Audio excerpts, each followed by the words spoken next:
जनता सुस्त असली तर हजारो कोटी रुपयांचा घोटाळा कसा उघड डोळ्यांनी होतो हे सांगणारा हा व्हिडिओ सोशल मीडियावर व्हायरल होत आहे। तुम्ही भरत असलेल्या लाईट बिलद्वारे तुमच्याकडून लाखो रुपये उकळण्यात येत आहेत, पण ज्याविषयी ज्ञान नाही त्याविषयी जाग कशी येईल।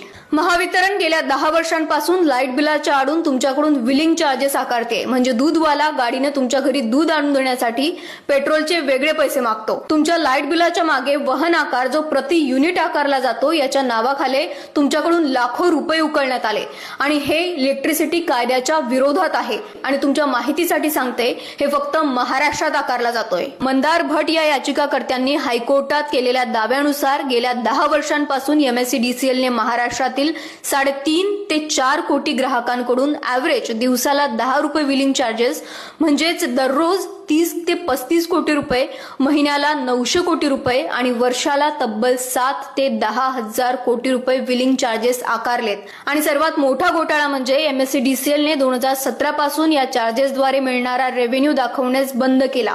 आता तुम्ही सांगा, महावितरण आकारत असलेले हे विलिंग चार्जेस बंद करायला हवेत की महावितरणने आजपर्यंत आपल्याकडून उकळलेले लाखो रुपये परत करायला हवेत।